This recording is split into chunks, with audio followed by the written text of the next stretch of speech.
Marhaban al-Kutubuta al-Academia. Pas facile celui-là. Et j'en profite pour saluer tous nos auditeurs d'Algérie, de Tunisie et de Maroc qui sont nombreux. Donc qui représentent quasiment 5 à... Qu'est-ce qu'il fait le Arnaud là? Qui représente 5 à 10% des vues, enfin Je règle des des écoutes. paramètres. Des écoutes sur le podcast, donc c'est bien. Et bonjour à tous. Et ils m'envoient pas mal de Bonjour à messages tous. aussi. Ils ont souvent beaucoup de questions. Donc ça c'est top, très participatif. Alors aujourd'hui, donc la semaine dernière, qu'est-ce qu'on avait fait? On avait parlé de cette fameuse chronologie que nous on appelle le schéma de comparaison des situations. Donc ça a plus, ça a un peu plus de complexité de ce qu'on a dit, hein, mais bon, pour résumer, c'est quelque chose qu'il faut faire très rapidement pour pas perdre d'informations. Et ce qu'on va faire, c'est qu'on va comparer ce qui s'est passé réellement versus ce qui aurait dû se passer dans la procédure versus ce qui aurait dû se passer selon les personnes. Et de là, ça va nous faire émerger, des causes primaires. Des causes initiales. Ouais, des causes initiales.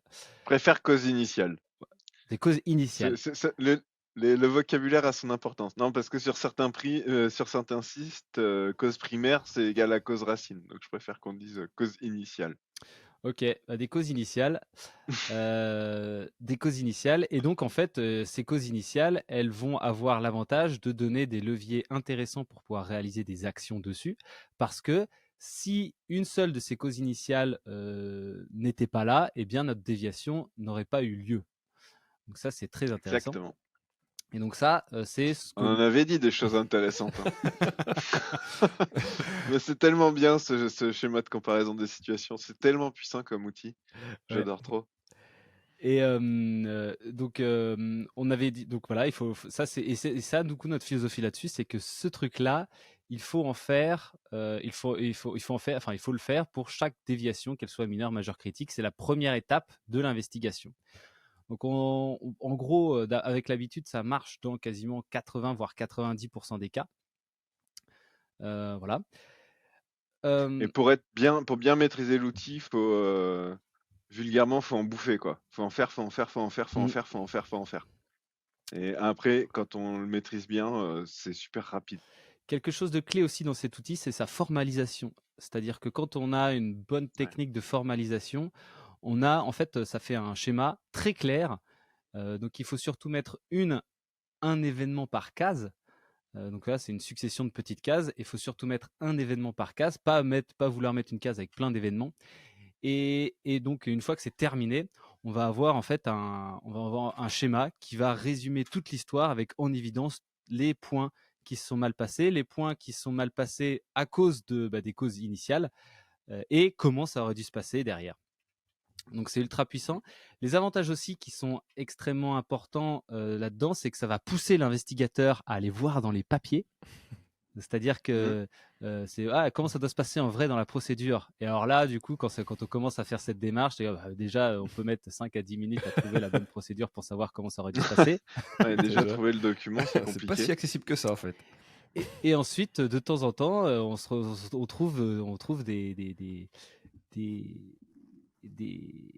on remue un petit peu du caca qu'on avait bien enterré au fond de nos procédures. C'est oh punaise. Non mais c'est vrai. Là, franchement, ça arrive régulièrement. là, Régulièrement. Quoi. Voilà, la semaine dernière, là, le gars il commence à ouvrir la procédure et se référer au document blanc. Ah Ah il n'y a pas le document référent. Bon, pas très bien. Une autre aussi que j'ai eu sur une autre investigation, c'était sur une vérification de contrôle. Donc en fait, c'était en gros pour trouver le bon filtre. Donc si tu veux, tu avais des filtres dédiés aux produits et chaque filtre était gravé avec une couleur. Et donc sur le dossier de l'autre, tu avais marqué tu avais le premier gars qui change le filtre, qui vérifie bien que c'est la bonne référence, etc. Vérification, vérifier la référence du filtre. Point. Mais pas la couleur. Ce qui fait que il y avait plusieurs produits qui utilisaient la même référence de filtre, Mais du coup, si tu lis, si tu fais exactement ce qui est marqué, du coup, tu ne vérifies que la référence et pas la couleur. Du coup, tu t'en fous que, finalement, tu fais pas comme si le filtre était dédié par produit, quoi. Mm. Assez intéressant. Après, bon, vu que c'est quelque chose qui était facile et qui était facile et qu'ils avaient l'habitude de faire, normalement, ça a peu d'influence le fait que ça soit pas marqué correctement.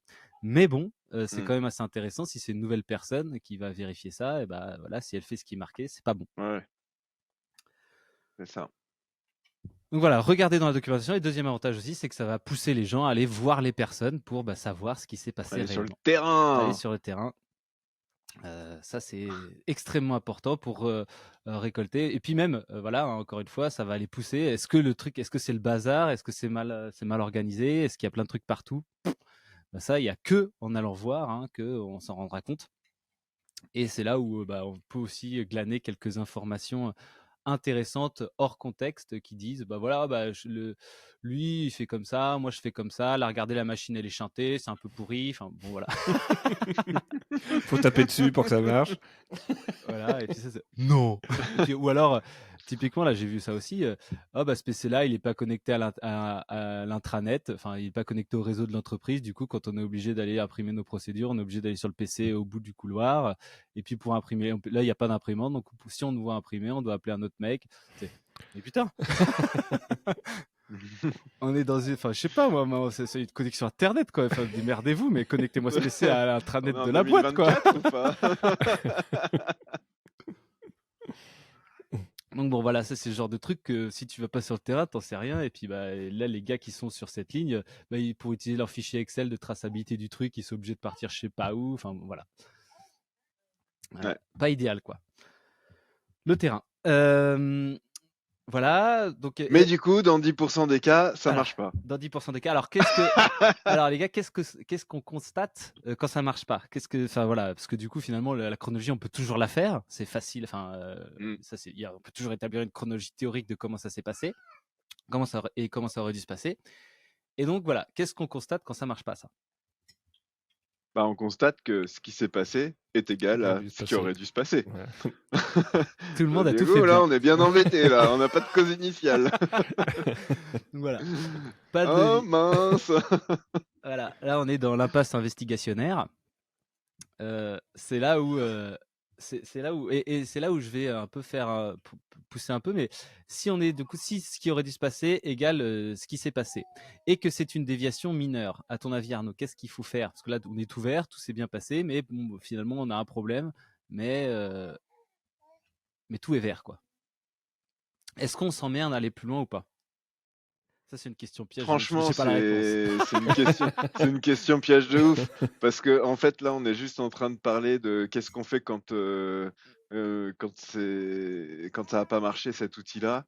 L'outil derrière, c'est un tableau de comparaison des conditions. On l'a dit la semaine dernière, c'est que dans ce cas-là, Ah on va se merde! retrouver et on peut tout de suite aller alerter au pilotage des déviations. On sait que ça va être une investigation qui va être compliquée. Se lancer dans une investigation compliquée pour une déviation mineure, bof, bof, bof, quoi. Ouais. Après, conclure en disant on n'a pas trouvé de cause, c'est aussi bof, bof, bof. Mmh. Donc, j'avoue que là, tu me mets un peu Dans mal l'embarras. à l'aise parce que j'ai pas la réponse à ta question. Et en vrai de vrai, je crois que j'ai jamais eu le cas d'avoir besoin d'un tableau de comparaison des conditions dans une déviation mineure. En Ouais, vrai. parce qu'en fait, Que une sinon, j'aurais déviation. déjà la Mmh. réponse, en fait. Parce que normalement, Donc une voilà. déviation Mais mineure comme ça, il y a toujours un truc un peu gros, enfin un truc qui s'est mal passé, flagrant, quoi. ouais. Alors, du Tout coup, le temps. voilà. Qu'est-ce qu'on fait quand on a tout vert dans notre schéma de comparaison des situations? Comment on réagit? Donc là, qu'est-ce qu'on fait? On fait un tableau de comparaison des conditions. Merci, au revoir.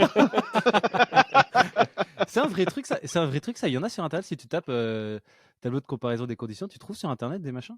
Jamais essayé. Je vais regarder. Non. On Non. demande en régie. Non, c'est comme schéma de comparaison. Enfin, si, tu dois sûrement trouver des trucs, mais rien à voir avec la méthode d'investigation pour une déviation. Comme le schéma de comparaison des situations, tu trouves des trucs, mais ça n'a rien à voir avec. Mais en fait, en gros, tableau de comparaison des conditions, l'idée, c'est comparer des conditions de production de différents lots, avec des lots qui sont conformes, des lots qui sont non conformes, et de cibler, les paramètres, qui sont, communs entre, les lots qui sont, conformes et non conformes. Dans ce cas-là, bah, ce paramètre-là, si c'est le même sur tous les lots, même quand tu es conforme ou non conforme, a priori, cette cause, tu vas pas la retenir. Et puis, tu vas avoir des paramètres qui sont plutôt communs à ce qui est non conforme et d'autres qui sont communs à ce qui est conforme. Du coup, là, tu vas te dire, bah, il y a une probabilité que ça soit ça la cause initiale. Et ce qui est intéressant, c'est que dans tous les cas, quand on fait un tableau de comparaison des conditions, on sera forcément sur des causes probables. Et ça, il n'y a pas de souci en fait. Même dans les BPF, c'est marqué que, on peut, parler de causes probables. Et donc, en fait, on va avoir, tout notre process, on va regarder les différentes conditions. Ça peut être, je sais pas, la température de stockage, ça peut être la vitesse du truc, ça peut être, la le pH et cetera. On prend toutes les conditions et on compare différents, lots, par exemple, Pas forcément l'eau, ou ça peut lots de être matières truc. premières si c'est des matières Ouais, voilà. premières. Mmh. Ouais, de trucs. Faut définir ce que en fonction de L'unité la à comparer, déviation, quoi. hein. Là, je suis en train de prendre un exemple de process, mais et on va comparer plusieurs lots. Des lots qui sont conformes, des lots qui sont non conformes et en faisant ces comparaisons, on va pouvoir identifier des choses qui ressortent Mmh. avec des plus ou moins de probabilité de cause initiale. Par contre, quand on fait ça, il faut être enfin, faut être fort dans son process. Donc, c'est-à-dire, il faut dans ce qui se passe, quoi. Faut vraiment pouvoir avoir une connaissance approfondie de l'enchaînement des opérations et Ouais. de l'incidence des différents paramètres. Et donc, en fait, Mmh. quand on ne sait pas trop du tout où est-ce qu'on commence, enfin, par quoi démarrer, bah voilà, on prend le processus et à chaque étape du processus, on liste les paramètres. Bam, bam, bam, bam. Ça veut dire que, par exemple, pour cette étape, là, Ouais. on a vitesse de mélange, température, hygrométrie, Ouais. etc. On les liste et après, on se demande, OK, est-ce que ça peut avoir une incidence sur mon problème? Oui, non, oui, non, oui, non, oui, non, oui, non, oui, non. Après, du coup, tous ceux qui ont une incidence sur le problème, boum, c'est ça qu'on va mettre dans le tableau de comparaison On des va conditions. regarder, on va collecter les données de, dans quel état étaient ces paramètres dans le Mm. process. Et là, en fait, on est juste en train de dire que, ce que tu viens de décrire, c'est pour les sites qui ont pas de, PCS ou de process, description avec les paramètres et leur impact, hein. Parce que quand tu as déjà ça dans ta bibliothèque de process, c'est super cool. Mm. Mais bon, il y a beaucoup de sites qui l'ont pas et donc, bah, en fait, quand tu fais un TCC, dis-toi que, non seulement ça va te servir dans ton investigation, mais en plus, boum, tu mets dans ta bibliothèque de Mm. process et au moins tu Tu as construis un un historique peu intéressant, quoi. d'historique là-dessus, quoi. Et, Exactement. et par contre, Mais ouais, ouais, pardon. j'allais dire, bah, pour pas se taper tout le process aussi, il y a forcément moyen de réduire, de réduire le périmètre de C'est ce que l'investigation. j'allais dire! Ah. Et ça, c'est très important aussi. Ça, en vrai, c'est une technique que tout le monde peut connaître, enfin, peut arriver à maîtriser. C'est avec comment s'est passé l'événement. En fait, il y a toujours moyen de se dire, OK, avec ce qu'on a pu constater, c'est pas possible que ça soit la livraison, c'est pas possible que ça soit la matière. Après, c'est pas possible que ça soit la granulation parce que après on retrouve un truc qui démontre que notre problème il dépend pas de ça. Et puis derrière, enfin je sais pas moi, c'est pas possible que ce soit cette partie-là non plus parce que du coup il y a aucun truc, enfin c'était sécurisé quoi. Donc Ça, là, la partie intéressante du process, elle va aller que sur de cette étape-là à cette étape-là, et c'est ouais, sur ça qu'on va faire notre tableau de comparaison des c'est ça. conditions. Et du coup, en fait, c'est l'étape préalable au tableau de comparaison des conditions, c'est de cibler et d'éliminer, tous les cas impossibles, Mm. grâce à comment s'est déroulé, le process, et comment s'est déroulé, surtout la déviation. Donc tu vas directement éliminer pour définir un scope. Donc il faut vraiment éliminer ce qui est vraiment impossible. Quand tu as un doute, il va falloir quand même le conserver, mais c'est comme ça te permet de délimiter un scope plus réduit Mm. pour aller, collecter tes paramètres. Parce que franchement, si tu prends tout le process, tous les paramètres, plusieurs lots, Un travail de le titan. truc de malade, quoi. Voilà, c'est ça, c'est Et des et que centaines de données à aller rechercher dans les dossiers parce que tu as forcément des dossiers qui sont aux archives des fois. exactement. Enfin, c'est Ouais, et centaines encore, tu gentil, hein. Et des si tu centaines. compares, 4-5 lots, ça peut vite, devenir un truc de fou. Donc, cette étape de délimitation, d'éliminer ce qui est impossible dès le début, elle est super importante. Et d'ailleurs, il y a une phrase, hein, célèbre de Sherlock Holmes, hein. Une fois que vous avez éliminé l'impossible, ce qui reste est probablement, Bah, la cause, quoi, en gros. Je sais plus comment c'est tourné, C'est hein, une mais c'est situation quelque chose extrêmement comme ça. précise de Arnaud. Ok, alors vas-y, je l'ai retrouvé. Arthur Lorsque vous Conan Doyle. avez éliminé l'impossible. Attends, vas-y, je vais la dire clairement. Lorsque vous avez éliminé l'impossible, ce qui reste, si improbable soit-il, est nécessairement la vérité. Arthur Conan Sherlock Doyle te Holmes. remercie. Bon, j'aimais bien ta version aussi. Hein, mais... Non mais voilà. Ouais, Ouais, une fois c'était que t'as tout vachement plus regardé, clair. Hein. ce qui reste, c'est la vérité, quoi. Non mais voilà, mais du coup, ça veut quand même dire de manière assez claire que, en gros, méthodologiquement, quand on fait un tableau de comparaison des conditions, donc un TCC, il faut partir dans l'idée de, on va éliminer ce qui est impossible. Et ce qui va rester, bah, probablement que ça fait partie de nos causes. Et donc, on est vraiment dans une démarche de élimination Alors, ce et non TCC, pas de recherche de causes. ça marche ultra bien pour les OOS, les Out of Specification, Ah les ouais. hors spécifications, ou les OOT. Et en fait, le truc qui est ultra puissant On fait une aussi, investigation sur un OOT? ça dépend de... On en parlera dans un prochain épisode. Ça dépend de... Non, ouais, du coup, je disais... c'est un long débat qu'on a avec Arnaud depuis probablement 5 ou 6 ans. Ouais, je me rappelle les schémas sur le tableau blanc qu'on faisait là Mm. pour débattre. Donc ouais, faudra qu'on en parle un jour en Ouais. live de ça. On fera des schémas. Et donc, ce qui est ultra puissant avec ça, c'est que même si dans le premier essai, donc c'est-à-dire que là, imaginons on investigue un OOS, voilà. Donc, on a notre liste de paramètres ayant probablement causé l'OOS. On a nos différents lots avec ceux qui étaient conformes et ceux qui étaient non conformes. On commence à remplir, voilà, ce lot, machin et tout. Donc, ça, c'est un travail important du premier, quand on le débute. C'est-à-dire, quand on le débute, bah voilà, ça va demander plusieurs heures de travail de collecte de données. Là, si on a de la chance, on va voir émerger une cause probable où tous les lots qui sont non conformes, ils vont avoir ce paramètre en commun. Si on a un peu moins de chance, on va avoir une cause probable où il y a tous les lots qui sont non conformes et certains lots conformes qui vont avoir ce paramètre en commun. Donc ça veut dire que c'est un paramètre influençant, donc c'est-à-dire c'est un des trous du gruyère. Et si on n'a pas de chance, on trouve rien. Mais faut pas se baisser les bras. Pourquoi? Parce que là, maintenant qu'on a construit notre première base de données, ça va être très facile et très rapide de pouvoir l'enrichir au fur et à mesure de l'expérience.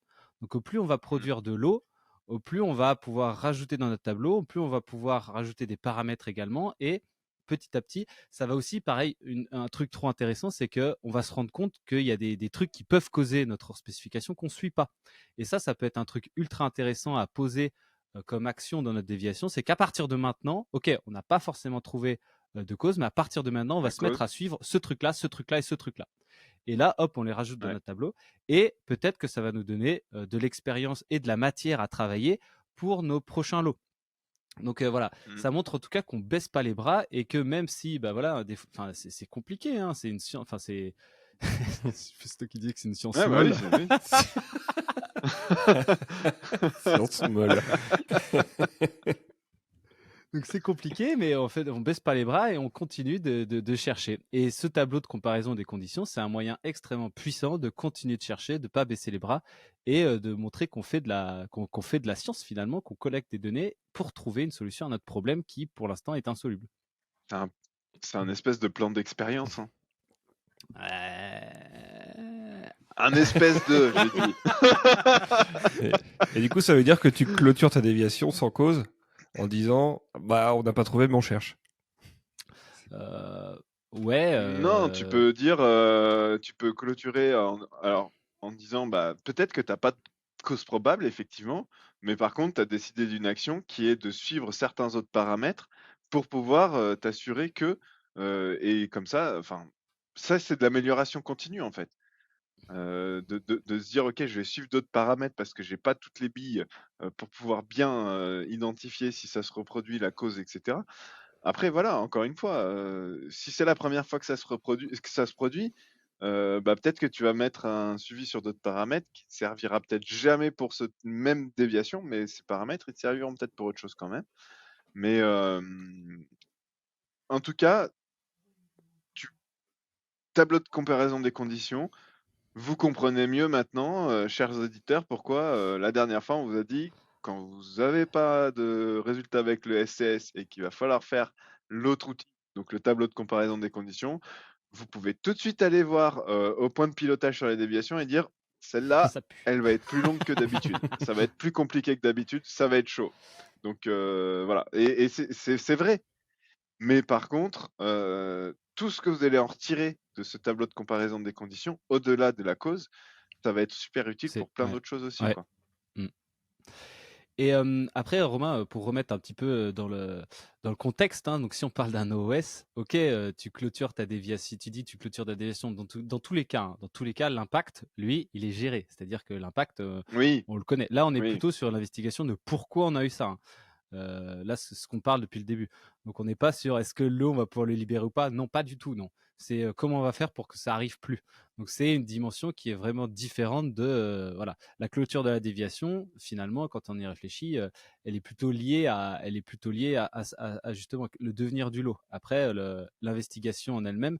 Bon, après là, je sais pas ce que vous en pensez, hein, mais Non, mais par l'investigation de la contre, cause, là, c'est voilà, tu peux clôturer en disant effectivement, bah, on n'a pas trouvé, mais on continue de chercher, quoi. Après, j'aime pas trop les CAPA d'investigation. Moi, je les laisse non, ouverts. non, mais et puis ça montre que tu maîtrises pas vraiment ton process qualité si tu vas pas. Mais ça peut arriver et ça doit être exceptionnel. Et surtout, et je pense parce qu'il y a beaucoup de sites qui sont épinglés en inspection. Ah, vous n'êtes pas allé assez loin sur votre recherche de cause.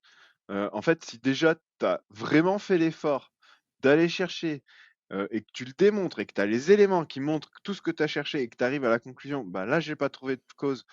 Mais du coup, je vais mettre une action pour suivre tel paramètre parce qu'aujourd'hui je les suivais pas et peut-être que ça peut expliquer. Ça montre que tu es dans une démarche et j'aurais du mal à me dire que là, l'inspecteur, ils se disent: «Ouais, mais les gars, ils sont pas allés creuser assez loin».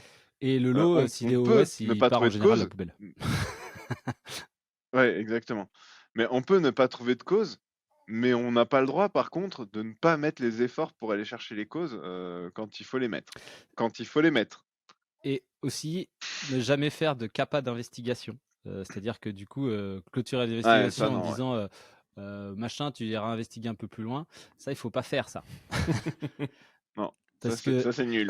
ouais, parce que finalement, en investiguant, on peut trouver que le problème, il est. Parce que là, on parle d'OS, mais ça peut être autre chose, hein, mais quand on investigue, après, on peut trouver qu'en fait, le problème, il était plus grave que prévu, il touchait peut-être plus de l'eau que prévu, ou. Enfin, voilà. Et quand on fait une capa d'investigation comme ça, et si on ferme la déviation en décidant de libérer le lot, on peut se retrouver dans une Mmh. situation extrêmement délicate plus tard en disant oh en fait on n'aurait peut-être pas dû libérer ou oh donc les capas d'investigation faut pas du tout faire quoi. Non, ouais. Et on en revient à toute la base de cette démarche d'investigation dont on parle, c'est adapter l'effort d'investigation au niveau de risque. Et forcément, bah, quand il y a besoin d'un effort d'investigation important, il faut mettre les moyens humains. Et pour ça, il faut aussi accepter que justement, quand il n'y a pas besoin de mettre d'effort, bah, de ne pas le mettre, quoi. Mm.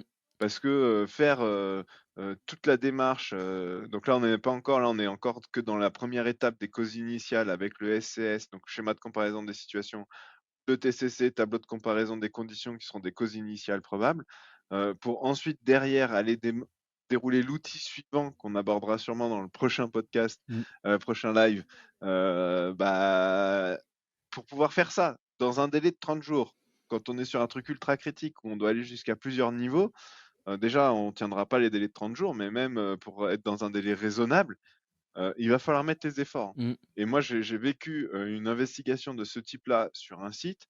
Il y a une personne qui a été détachée à plein temps pendant 1 mois sur ce sujet-là.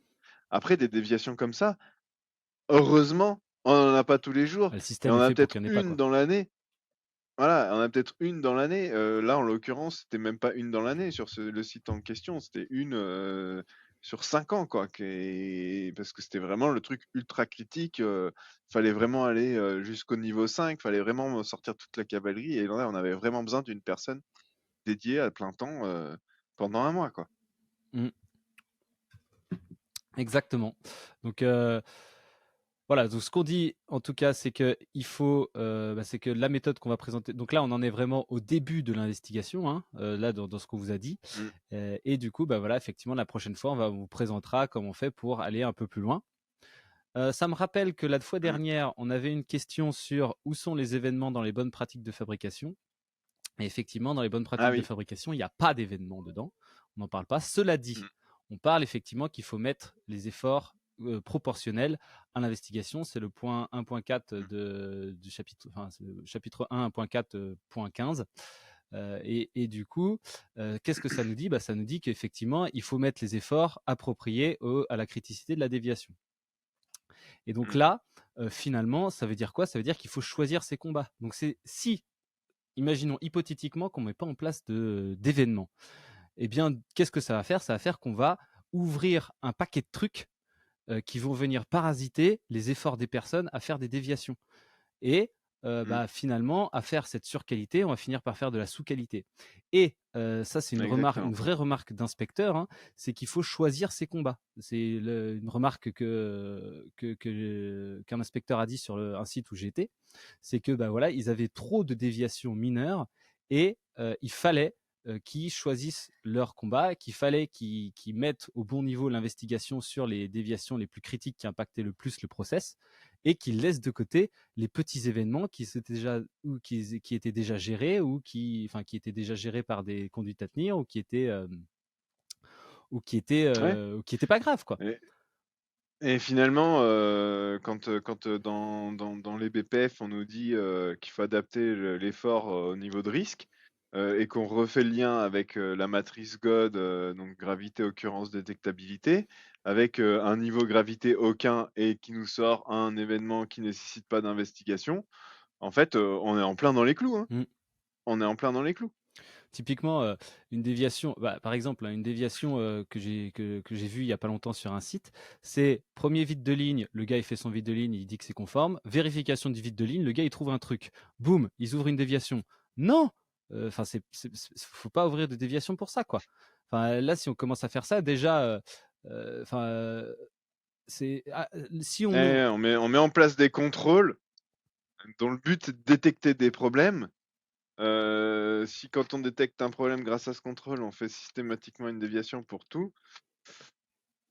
Cela dit, c'est un vrai signal faible. Et si on a de quoi le remonter et le temps de le remonter, enfin l'infrastructure et le moyen de piloter ces trucs-là. Là, par contre, le fait que quelqu'un ait retrouvé sur le deuxième coup, après quelqu'un ait passé un truc dans son vide de ligne, c'est intéressant de se regarder pourquoi est-ce que le premier ne l'a pas vu, qu'est-ce qu'on pourrait faire pour l'améliorer, mais il ne faut pas envoyer toute la cavalerie d'investigation, etc. Ça n'a pas de sens. Mais surtout que, comme tu le disais aussi tout à l'heure, déviation dit il y a un impact à gérer. Dans ton cas-là, tu as un contrôle qui est fait pour détecter ce genre de choses, qui le détecte, donc tu as zéro impact. Par contre, tu as besoin de t'intéresser un minimum à la cause pour pouvoir traiter. Et ça, comme tu le dis, c'est un signal faible. Et encore faut-il avoir toute une démarche autour dans le site autour de la culture qualité pour capturer les situations à risque qualité, etc., et les traiter. Ça, c'est un autre sujet, c'est un autre débat. Mais par contre, en fait, c'est quelque chose qui manque cruellement sur les sites et dont on a besoin parce qu'aujourd'hui, on ne réagit que quand il y a le problème qui s'est produit. Donc forcément que ça va ouvrir une déviation puisque c'est le seul moyen finalement d'agir dessus aujourd'hui sur les sites, c'est de faire une déviation. Mais si tu as un système de gestion des situations à risque qualité, tu n'es pas obligé de faire une déviation.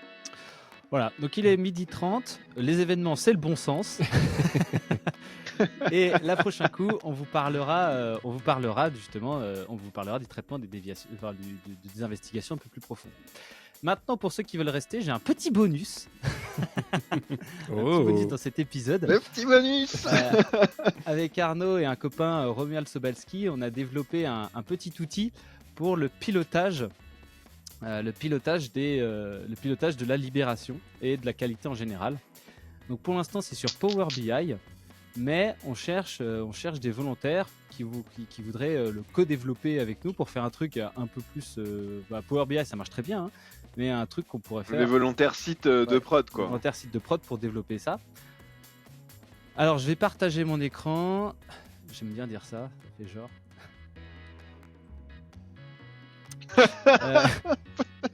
Donc voilà. donc l'outil de pilotage de la qualité. Donc imagine, là, je vais juste faire une petite introduction. Donc imaginez que vous êtes un CDMO et vous avez un rendez-vous avec un client. Donc là, on a déjà une vue de tous les lots qui sont en cours et leur étape de production et ce qui est fait et ce qui n'est pas fait. Donc imaginez que là, vous êtes en rendez-vous avec Domes Pharma SC. On clique dessus. Donc là, pour Domes Pharma SC, on voit qu'on a 4 lots en cours. On voit que celui-là, il est tout fait. Il n'y a pas de déviation dessus. Il est prêt à être libéré.